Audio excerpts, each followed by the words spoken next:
Amigas y amigos del programa A Ocho Columnas, por fin, y la culpa es única y exclusivamente mía.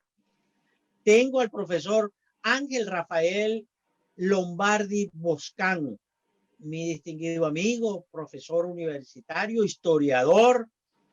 Bueno, porque aquí el año ha arrancado en una onda histórica y he visto por allí un montón de entrevistas y de programas acerca del hecho histórico del próximo 28 de enero y los 200 años de la...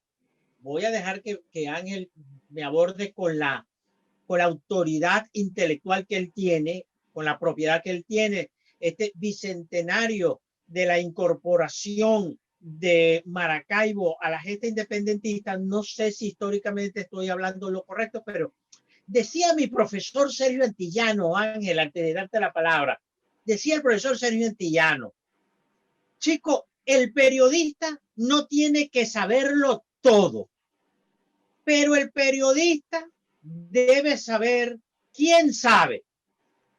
Y yo me siento hoy, como me toca ser periodista y medio profesor de ese chamo que usted ve ahí, que se llama Rafael Ángel Andrés Galicia. Bueno, yo estoy tranquilo y feliz de tenerte en el programa porque tengo un invitado que sabe de historia. Así que yo no sepa, eso no es noticia. Pero tengo un cristiano que sí sabe de historia.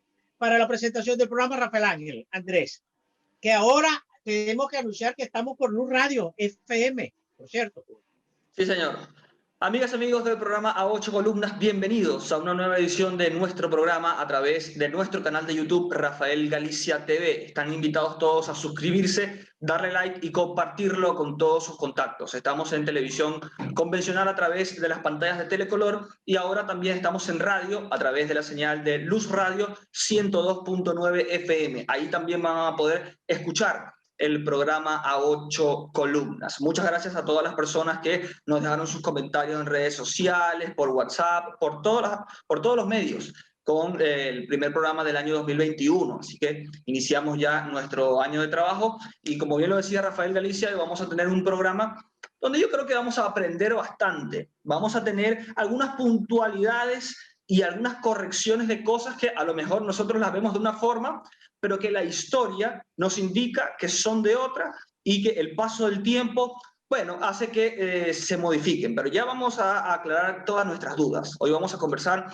con el profesor Ángel Lombardi Boscán. Él es historiador, Premio Nacional de Historia, profesor de la Universidad del Zulia y director del Centro de Estudios Históricos de esta Casa de Estudios de la Universidad del Zulia. Antes que todo, profesor Lombardi, bienvenido al programa Ocho Columnas. Muchas gracias por estos minutos con nosotros. Gracias a ustedes por la oportunidad. 200 años de qué, Ángel? Exactamente, gracias. 200 años de qué? ¿De qué? ¿Qué fue lo que pasó, chico? Que 200 años, que yo tengo la inmensa curiosidad, que cuando el presidente Maduro se ha interesado en esto, me ha parecido raro. Cuéntemelo todo, pues. 200 años de qué, profesor Ángel Rafael Lombardi. La historia es una disciplina peligrosa, Rafael. Es muy peligrosa porque los recuerdos tú los puedes acomodar siempre a una lógica de poder en el presente, que es lo que usualmente ocurre. Por eso los historiadores, los científicos sociales, son muy importantes dentro de una sociedad en donde se cultiven los espacios libres. En estos momentos en Venezuela hay toda una situación bien difícil para poder ejercer ese pensamiento libre y ese pensamiento crítico. Aún así, nosotros lo reivindicamos desde las universidades, unas universidades que están hoy en una situación muy difícil por la desatención que en este momento están sufriendo. Pero hace 200 años en Venezuela se pasó de colonia a república. Esto es clave. Venezuela nace después de 3 siglos coloniales, en donde estuvimos dentro de la monarquía española, dentro de del colonialismo español. Ahí se gestó la nacionalidad. Eso no podemos nosotros desecharlo, no podemos considerarlo como 3 siglos perdidos. Ahí se gestó la nacionalidad venezolana junto al elemento originario, autóctono, aborigen, más la incorporación de los esclavos negros traídos durante esos 3 siglos coloniales. Entonces ahí se gestó en una crisis, en esa sociedad colonial se gestó una crisis, hubo la ruptura. No, mira, hay muchas interpretaciones, la mayoría lo ve como un conflicto entre España contra Venezuela. En realidad, yo creo y me inclino a que la interpretación más cercana a lo que ahí pasó es que fue un conflicto civil, una guerra entre los mismos venezolanos españoles de ese entonces ante la ausencia de la metrópoli. En el año 1808 España desapareció, fue invadida por Napoleón Bonaparte. Napoleón Bonaparte trajo la guerra a toda Europa después de la Revolución Francesa en 1789 y al invadir la España de Carlos IV y de Fernando VII creó una crisis en todos los territorios americanos y eso fue el catalizador de los procesos emancipadores en todo el continente. Y en el caso venezolano, se inicia con el primer movimiento proautonomista el 19 de abril de 1810 y se profundiza, se radicaliza con la Declaración de Independencia el 5 de julio de 1811. Ese es el proceso que celebramos de la independencia. Y lo celebramos, ¿por qué con tantos bombos y platillos? Bueno, porque ese es el nacimiento estelar de la nación venezolana. La historiografía dominante, prevaleciente, construida, elaborada desde Caracas, alrededor del mito bolivariano, que se funda en el año 1842, toma como punto de partida, como epicentro la independencia. Por lo tanto, es como una edad dorada, una época sagrada, que el poder la ha utilizado para legitimarse y justificarse a lo largo de estos últimos 200 años. Quizás subinformado, profesor Ángel Lombardi, subinformado, después de haber visto la serie Bolívar, uno está como medio grilludo. Caramba, Santander, qué tipo tan traidor. El otro, Páez, qué salvaje, Páez, en fin. Tú dices que celebramos, conmemoramos, diría yo, estos 200 años. ¿Con qué fin, Ángel? ¿Ponerle una estrella a la bandera?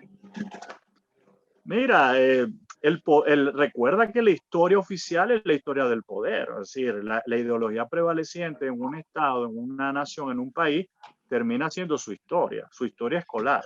No es la historia universitaria, no es la historia crítica, no es la historia profesional, no es la historia responsable, es la historia como moral y cívica. Y esa es una historia muy peligrosa, que hay que tener mucho cuidado. Entonces el poder necesita celebrar y conmemorar para irse a un pasado y olvidarse del presente, cuando realmente es el presente el verdadero tiempo de nosotros hoy. Wow, profesor. Claro, de allí, Ángel, sí. Permíteme, Rafael Ángel, de allí, adelante. Ángel, y lo vamos a desarrollar después de la pregunta de Rafael Ángel, de allí el mal hábito, en mi opinión, con todo respeto, pero esa costumbre de quererle cambiar los nombres a los municipios, cambiarles un nombre por otro, ¿entiendes? Bueno, porque voy a cambiarle el nombre a Ciudad Ojeda porque ese tipo fue un indio X, porque fulano pensaba así. Y yo digo, bueno, ¿tú crees que, por ejemplo, Ciudad Ojeda está preocupada por su nombre cuando Ciudad Ojeda está preocupada por un montón de problemas que tiene, ¿no? Eso claro. Eso encaja en lo que tú dices, pero será después. Vamos a escuchar la pregunta de Rafael Ángel, chicos. Sí, quisiera volver al hecho histórico, aquel 28 de enero de 1821. Desde ese momento hasta la fecha, quisiera saber qué ha cambiado con el paso del tiempo entre lo que los historiadores han investigado de los sucesos que tienen como protagonista a Maracaibo con el caso del Imperio Español. Por ejemplo, quisiera un poco más de contexto sobre, digamos, lo que se conoce hasta el momento de lo que fue esa lucha independentista y tengo entendido, usted me podrá corregir, profesor, porque usted sabe muchísimo más de historia que yo simplemente tengo los mismos conocimientos que tenemos todos de historia, Maracaibo siempre ha sido distinto en los procesos históricos al resto del país, en todas estas gestas independentistas, la lucha de nuestro país en aquel momento con el Imperio Español. ¿Qué pasó con Maracaibo que no se sumó a, digamos, a la gesta independentista de entrada con Caracas y con otras provincias del momento? ¿Por qué nosotros somos tan especiales, entre comillas, en ese sentido? ¿Qué ha pasado históricamente con Maracaibo para que seamos tan distintos desde los tiempos de la independencia hasta el día de hoy, que se ve al zuliano como un tipo de persona que históricamente tiene una cierta reivindicación distinta al resto del país? Yo no creo que seamos tan distintos, de verdad que sí. Yo pienso que Maracaibo y el Zulia eh, realmente lo define la geografía. Somos una región aislada de Venezuela por el lago. Fíjate que el puente, si nosotros tumbamos el puente, nos quedamos prácticamente aislados de Venezuela. Y es más fácil tener conexiones con el oriente colombiano y con el Caribe occidental que con el centro del país. Entonces, Venezuela, lo importante aquí es, la clave de todo este proceso es que Venezuela nace como muchas Venezuelas, no como una sola. En 1777, cuando se erige la Capitanía General de Venezuela, que es una de las grandes reformas de los reyes Borbones españoles, para unificar el territorio venezolano dividido en provincias, dividido en regiones históricas, Venezuela nace como una unidad federal. El centralismo es contra natura a la trayectoria histórica, geográfica de Venezuela. Y por eso ha generado tantas disputas, que el resto del país sea prácticamente subsidiaria de Caracas.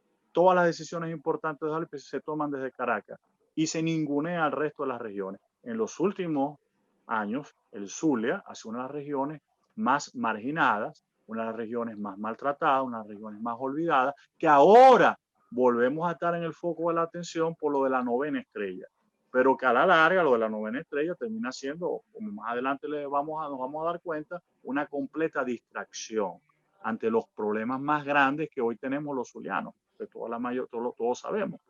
Entonces, el problema de Venezuela es que Venezuela no nace como una sola Venezuela, sino hay 5 Venezuelas distintas. La Venezuela occidental, donde está Maracaibo, la Venezuela de los Andes, vinculada con Maracaibo, la Venezuela de los Llanos, la Venezuela del centro, la Venezuela oriental y la Venezuela de la selva, donde está Angostura y Ciudad Bolívar o Guayana. Entonces hay muchas Venezuelas, cada una con una dinámica distinta. Y que en el año 1777, al imponerse la capital de todas esas distintas provincias en Caracas, eso generó muchos resquemores, muchas disputas, muchos conflictos. Y explica el por qué cuando el 19 de abril de 1810, ni Coro, ni Maracaibo, ni Guayana acompañaron a Caracas y sus aliados. De hecho, en la independencia, esto pocas veces se dice, pero hay que decirlo, Maracaibo, Coro y Guayana pierden la independencia. Y hemos recibido, estas provincias que perdimos en la independencia, una especie de castigo histórico. Caracas no nos tomó en cuenta, ni a los coreanos, ni a los maravinos, ni a los guayaneses. Recientemente hubo un decreto de Chávez que tomó a su vez un decreto del Libertador para incorporar la 8ª estrella en la bandera nacional. Pero es que debiéramos incorporar a todas las provincias como un acto, un gesto de reconciliación de las memorias rotas, un acto de unidad nacional. Eso es lo más sano, porque una simbología debe buscar unir a la colectividad. Tendríamos que tener 20 estrellas. ¿Por qué no? ¿Por qué no? Estados Unidos lo hizo así. Estados Unidos se inició con una guerra civil y estaba el norte contra el sur. Y un acto de reconciliación y de unidad nacional en la historia de los Estados Unidos fue incorporar a todos los estados, tanto los de la Unión como los de la Confederación, en la bandera de los Estados Unidos. Yo no veo cuál es el inconveniente. Ahora, profesor, esto tiene que hacerse de una forma honesta, o sea, sin segundas intenciones. Ahora, interesante frase. No, interesante frase. Interesante frase. Lo de la novena estrella es una gran distracción. Pase a la sala de la redacción. Sí, y me llama la atención, volviendo al tema de las provincias, fíjese, eso es un detalle muy importante. Venezuela en su momento fueron varios países divididos en provincias. Me quiero puntualizar en la provincia occidental. La provincia occidental de Venezuela fue pro reino español en su momento, más que independentista, por ejemplo. ¿Es correcta la No, afirmación o no? no, Maracaibo y sus élites y su pueblo, lo que intentaron hacer durante todo ese momento histórico, donde hubo la crisis de la sociedad colonial, fue preservar y mantener sus intereses como región histórica. Si Caracas se hubiese declarado pro-monárquica, Maracaibo se declara pro-republicana. No era un conflicto político ideológico, era un conflicto de intereses políticos, administrativos, económicos. Era una rivalidad histórica. Maracaibo tenía nexos y vínculos más estrechos con Nueva Granada que con Caracas. Fíjate que nosotros casi por 100 años, entre el siglo XVII y XVIII, casi 100 años, dependimos de Bogotá. Y hay un cambio en 1777 y nos obligan a depender de Caracas. Por supuesto, era una dependencia político-administrativa muy ligera porque no había fluidez en las comunicaciones. Maracaibo, producto de su geografía, estaba aislada por montañas, por el lago, por los ríos. Entonces, prácticamente tuvimos una vida autónoma. El sentimiento proautonomista zuliano, maravino, nace de esas realidades históricas que se gestaron en los siglos coloniales, en donde nuestros vínculos estuvieron mucho más cercanos con la Nueva Granada que con Caracas. Cuando ocurre lo de la Capitanía General en 1777, Maracaibo resintió que perdió una serie de privilegios y prerrogativas que mantenía con su relación con Bogotá, que ahora lo perdía en detrimento de Caracas. Por eso tenemos un diputado, mira, el padre del regionalismo zuliano se llama José Domingo Ruz, un diputado zuliano en las Cortes de Cádiz. Las Cortes de Cádiz fue un congreso que se montó entre los años 1810 y 1812 con una España invadida, donde los liberales españoles presentaron una constitución, la primera constitución liberal del mundo, y de manera aérea diseñaron un tipo de sociedad alternativo a la sociedad de antiguo régimen. Bueno, en esas Cortes de Cádiz, Maracaibo, el Zulia, envió un diputado, José Domingo Ruz. Y José Domingo Ruz fue el primero en plantear todo un programa pro-autonomista, pro-independentista para el Zulia, en función de la defensa de los intereses de la región. Y eso la mayoría lo desconoce. Pero por supuesto, aunque imagínate que José Domingo Ruz, el municipio de San Francisco, designó una de sus parroquias con ese nombre, José Domingo Ruz. Y recuerdo que al entonces alcalde Vijani, oye, me da pena contigo, Ángel, pero yo le dije, mira, chico, ¿y quién es José Domingo Ruz? ¿Quién es este señor? Y no figúrate, y para el momento no sabía y me ocupé de conocer quién era José Domingo Ruz. Ahora tú nuevamente lo mencionas y me parece muy importante, estoy de acuerdo contigo, no le hemos hecho el merecido reconocimiento a José Domingo Ruz. Pero fíjate, Rafael, Padilla. ¿Quién es José Prudencio Padilla? El almirante que logra triunfar en la batalla naval del Lago en 1823. ¿Ok? Ahora, ¿qué pasa con Padilla? Creo que a la avenida Padilla la acaban de eliminar el nombre. Sí, Eso es una locura, es un exabrupto. ¿Y sabes por qué? Porque Padilla no nació en Maracaibo, Padilla nació en Río Hacha, en Neogranadino, fue fusilado por Bolívar en 1828, supuestamente que participó en la conspiración de septiembre en Bogotá para matarlo, no hay pruebas de eso. Y de paso era mulato, era negro. O sea que Padilla es un antihéroe, cuando en realidad es la figura que sella la independencia de Venezuela a través de la batalla naval. Entonces, estar cambiando, manipulando la historia a conveniencia y capricho de nuestros pequeños intereses en el presente. Hay que ser respetuoso de los hechos. Y eso lamentablemente no se está haciendo en la actualidad. Fíjate, ahorita me llegó un comunicado que ya no es Día de la Zulianidad, ahora es Día de la Independencia de Maracaibo. todo va en dirección alineado con el proyecto de la novena estrella, que la están utilizando como caballito de batalla para, bueno, ponerle un barniz, o sea, limpiar la cara que está sucia de la actual realidad zuliana, lamentablemente. Bien, estamos conversando con el historiador Ángel Lombardi Buscán. Creo que estamos en una clase de historia online en el programa A 8 columnas. Profesor, vamos a ir a una pausa y al retorno cerramos nuestro programa. No se pierdan esta entrevista. Estamos teniendo un contexto histórico del presente, de lo que estamos viviendo, porque hay que conocer de dónde venimos para saber hacia dónde vamos. Una pausa y ya regresamos.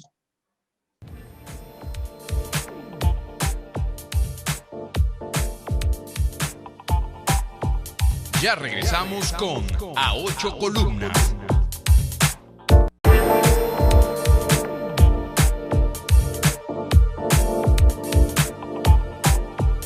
Continuamos con A 8 columnas. Continuamos nuestro programa A 8 columnas, que también les recuerdo, nos están escuchando a través de Luz Radio, Rafael Ángel. Luz Radio 102.9 FM nos va a poder escuchar en el programa 8 columnas, en televisión, en Telecolor y en YouTube cuando usted quiera, cuando usted pueda también, claramente, que tenga internet, que tenga luz. En nuestro canal de YouTube, Rafael Galicia TV, va a poder ver este programa y todos los de A 8 columnas en esta nueva etapa del programa. Bueno, Ángel, has usado una frase que titula mi programa.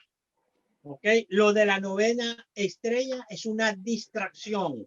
Yo no sé si le podremos colocar, es una distracción política, más que histórica.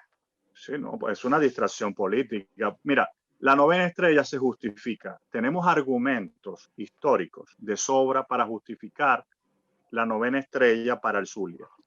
Vuelvo y te repito, pero esto no significa, esto no debería implicar desconocer los hechos históricos. Y hay algo que no pega con la novena estrella, que es eliminar el escudo de la ciudad de Maracaibo. O sea, tú no puedes colocar la novena estrella y a la vez eliminar el escudo porque estás borrando el pasado. Lo estás reescribiendo de acuerdo a tu lógica y necesidad y conveniencia en el presente. Y eso no está bien. ¿Por qué te digo esto? Porque Maracaibo fue promonárquica, prorrealista, y eso hay que asumirlo sin ningún tipo de vergüenza, sin ningún tipo de complejo. La historia no es lo que queremos que sea, sino lo que pasó. ¿Y por qué Maracaibo fue prorrealista? Porque rivalizaba contra Caracas.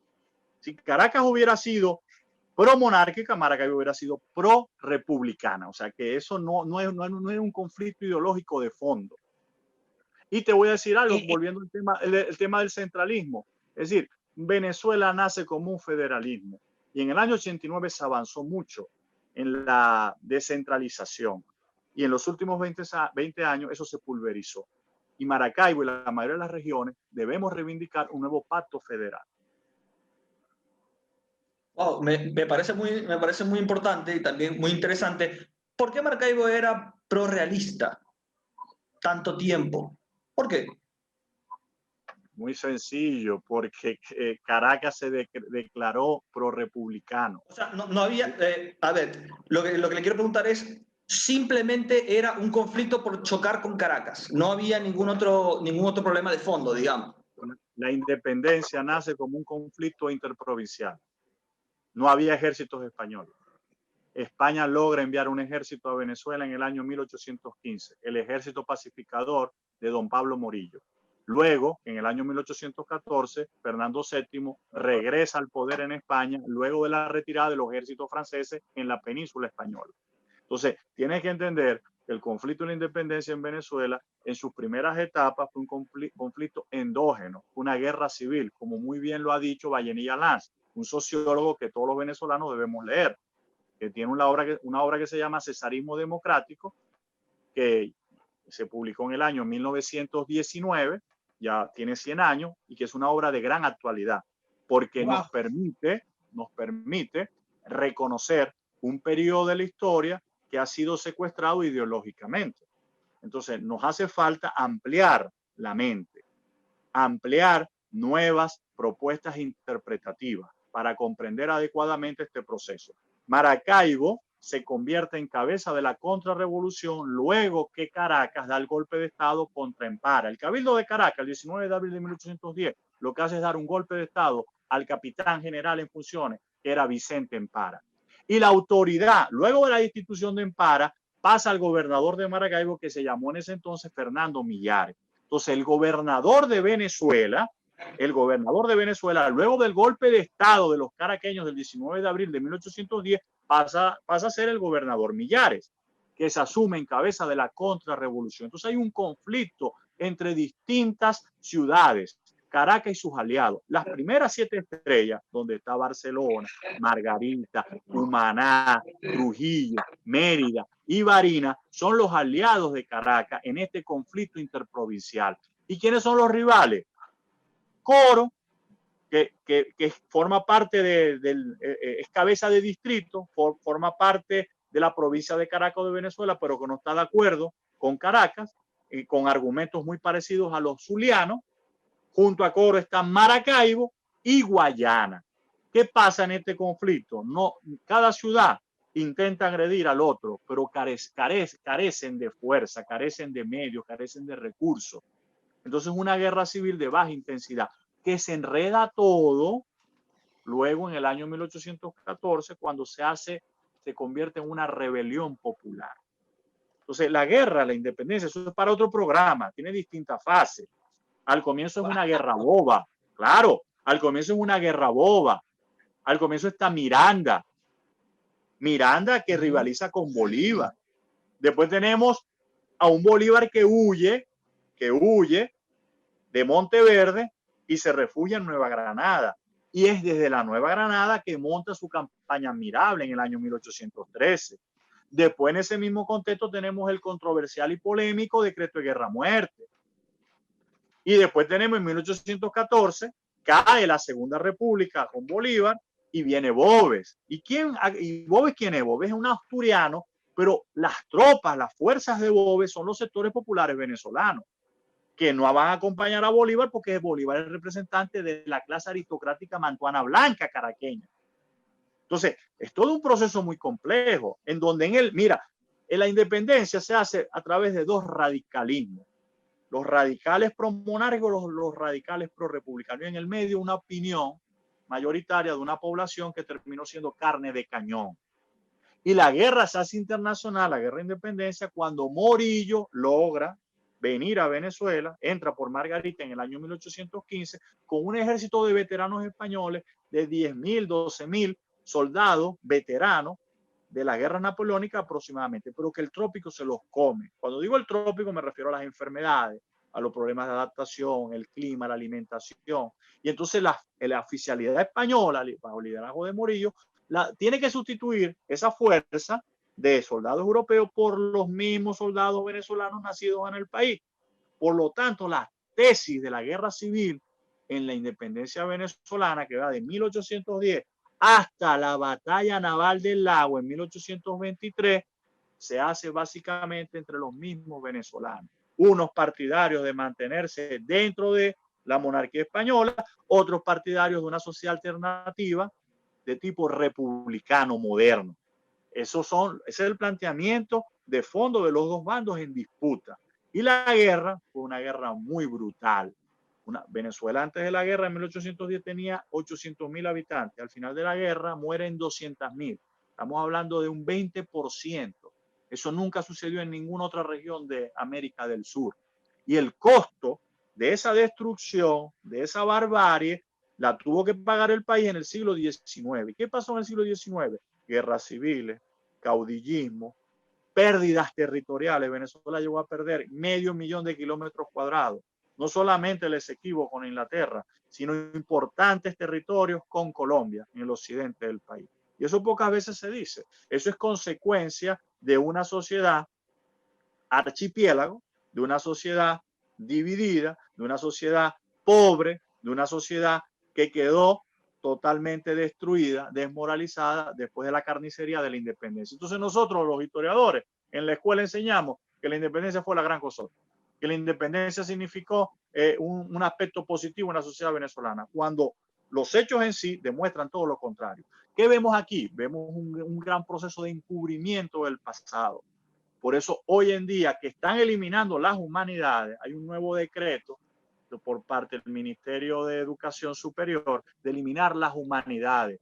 Y eso está muy mal, porque una sociedad no puede prescindir de su componente humanístico, porque si no se deshumaniza. Y eso es lo que estamos viviendo hoy en el país, entre otros muy graves problemas. Bueno, Ángel, extraordinaria. Dios mío, quedé sin preguntas o todo lo contrario, con muchas interrogantes.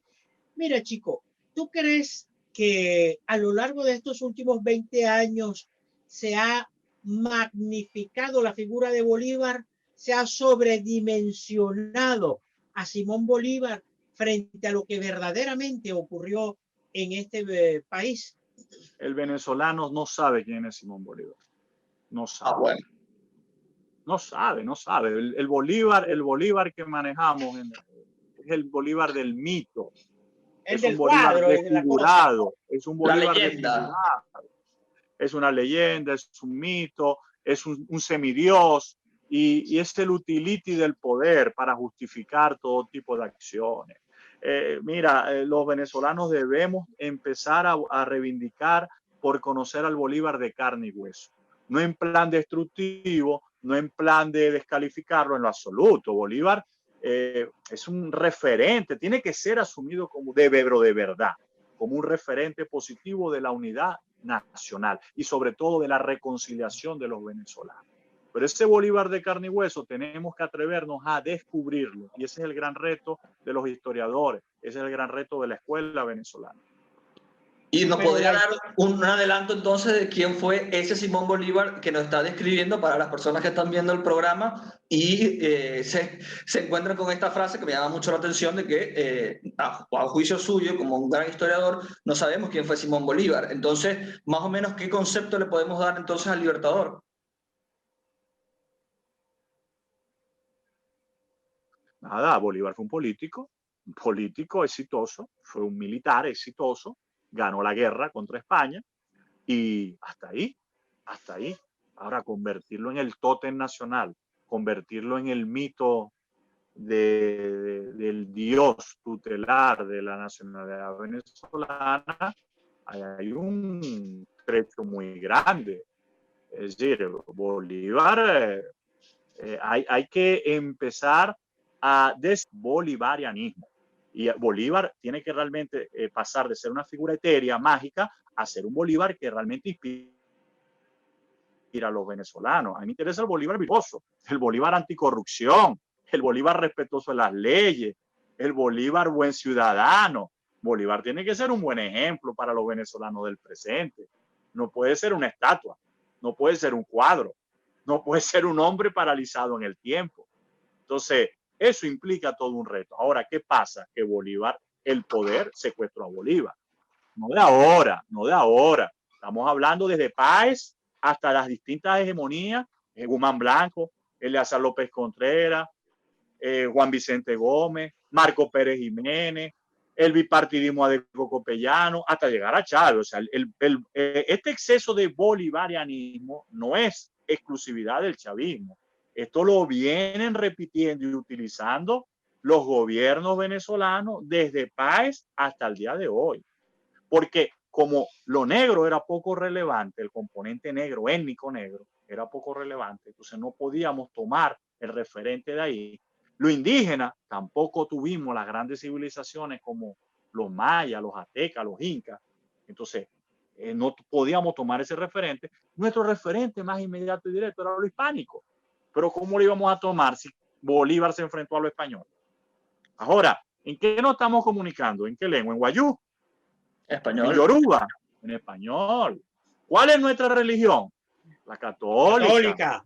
Bueno, y entonces hace falta reconciliarnos con nuestros orígenes. Nosotros no podemos vivir la historia como si fuera un enojo permanente.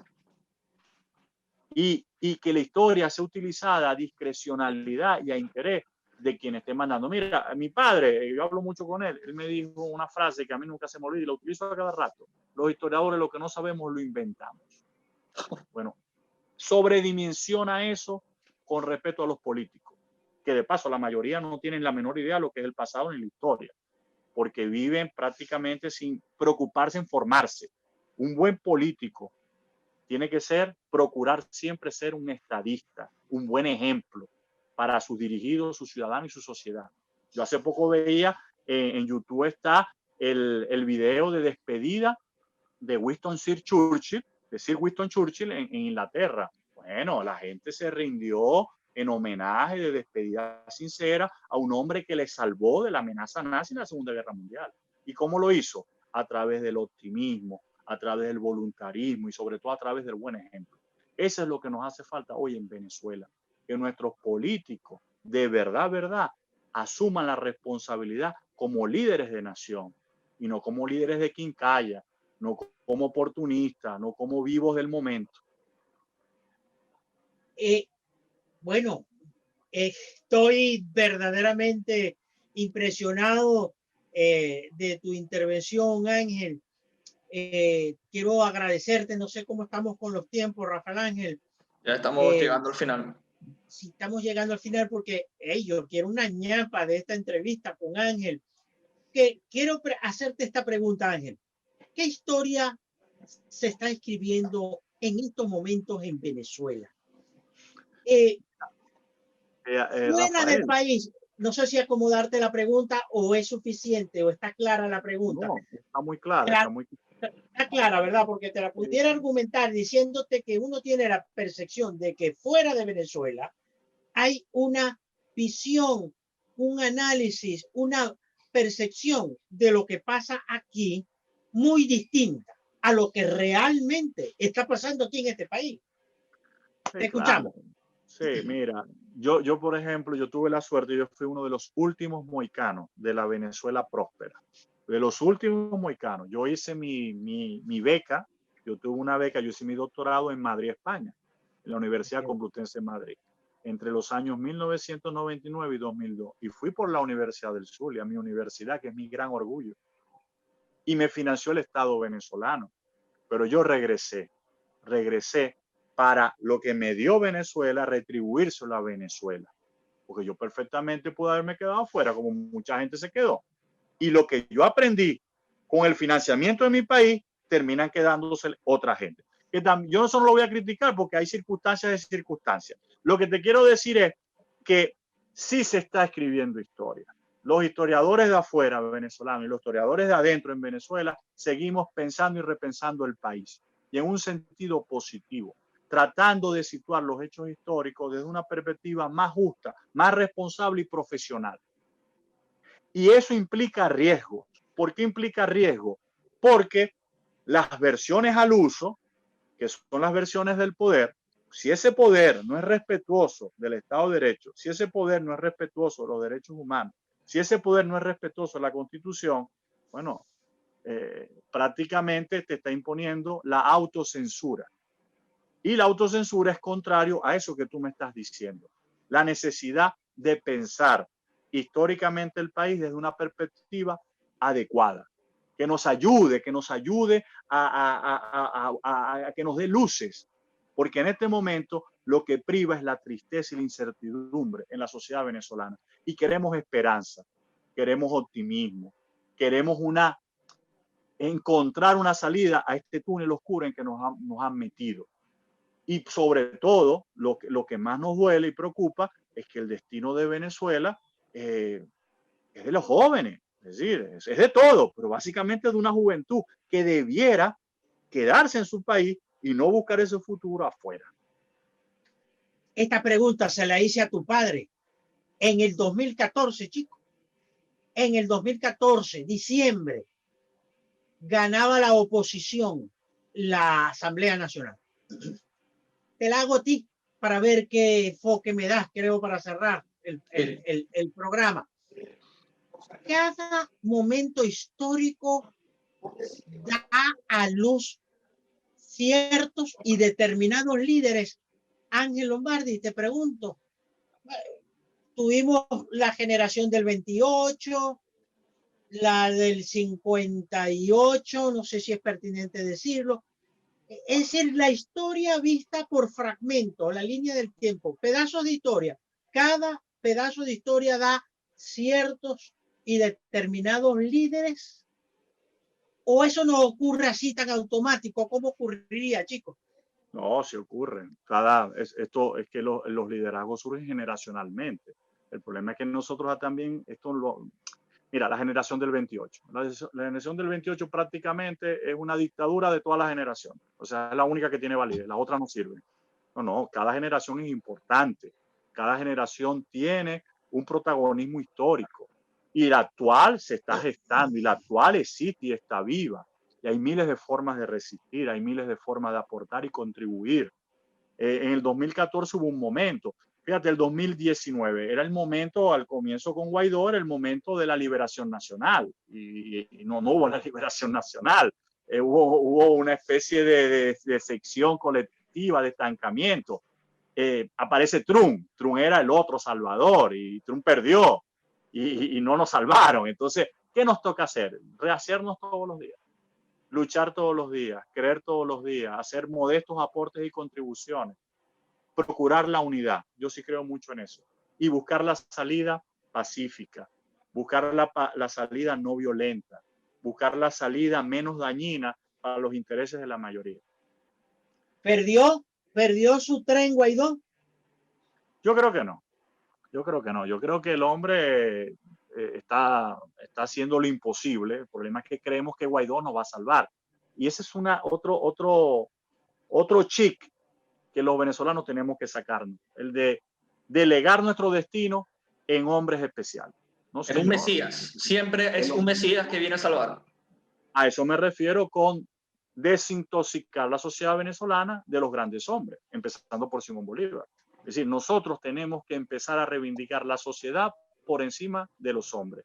Tenemos que empezar a reivindicar las instituciones por encima de los hombres. Tenemos que empezar a reivindicar las leyes, normas y reglamentos por encima de los hombres. Solo así, y respetando esos pactos, esos acuerdos, podemos ser una mejor sociedad.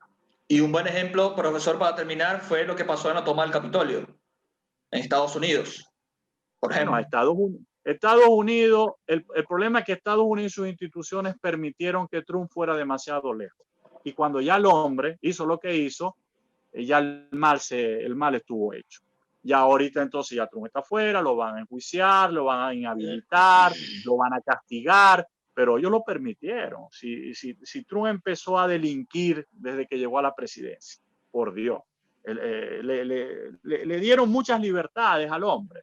Y aún así, él intentó dar un golpe, él intentó subvertir las Fuerzas Armadas en los Estados Unidos, pero allá, a diferencia de los países latinoamericanos, las instituciones son más sólidas, son más estables.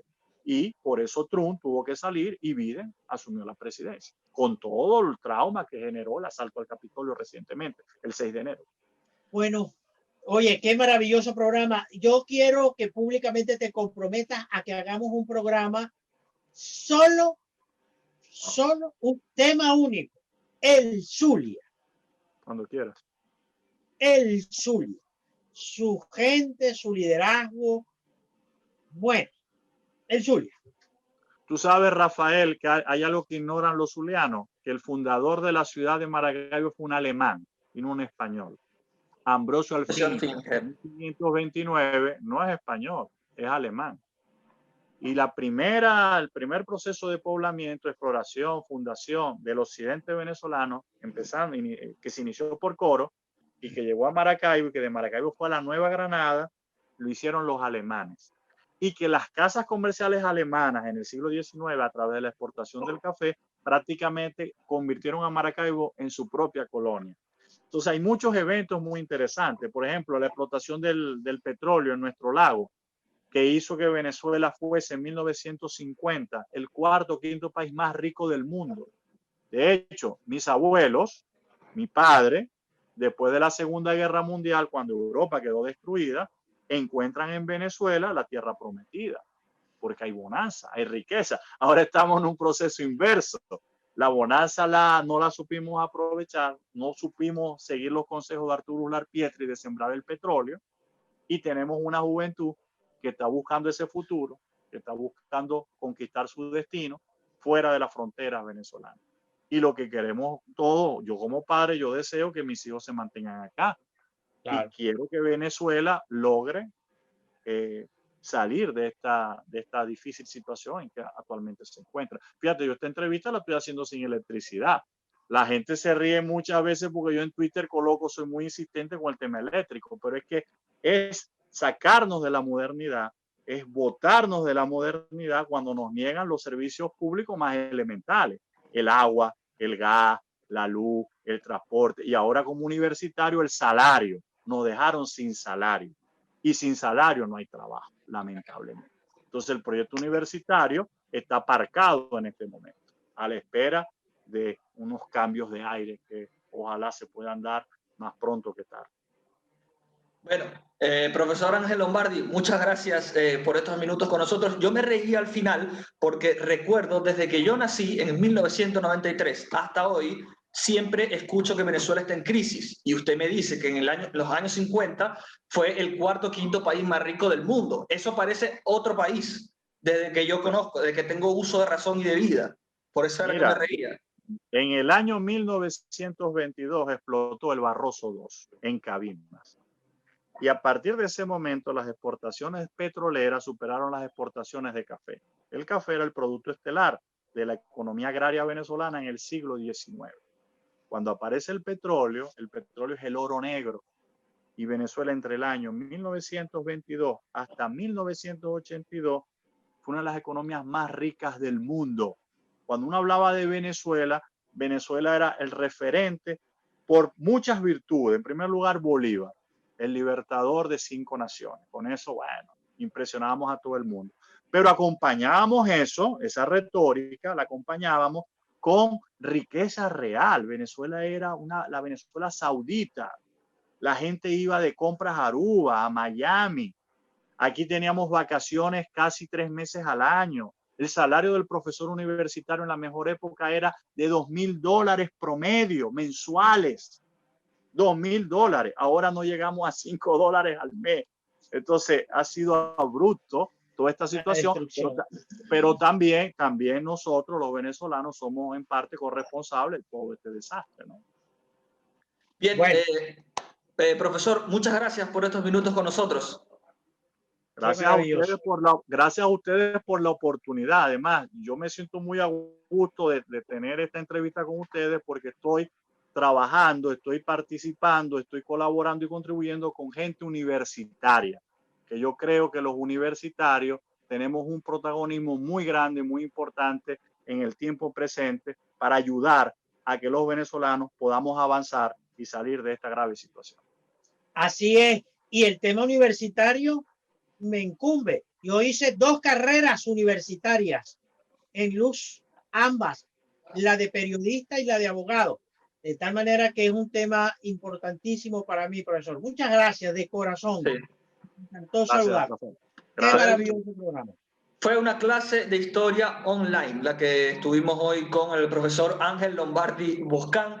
Amigos, lo vieron, lo escucharon, historiador, profesor universitario, director del Centro de Estudios Históricos de la Universidad del Zulia, Premio Nacional de Historia también, hablando sobre los distintos hechos, contextos y momentos históricos de nuestro país, desde los tiempos de la independencia hasta los tiempos actuales. Si llegaron a esta parte final del programa, les agradezco, los invito a suscribirse, darle like y compartir nuestro canal de YouTube Rafael Galicia TV. Recordarles que estamos en televisión a través de la señal de Telecolor y también en radio a través de la señal de Luz Radio 102.9 FM. Y les recuerdo, amigos, ¿dónde está la noticia?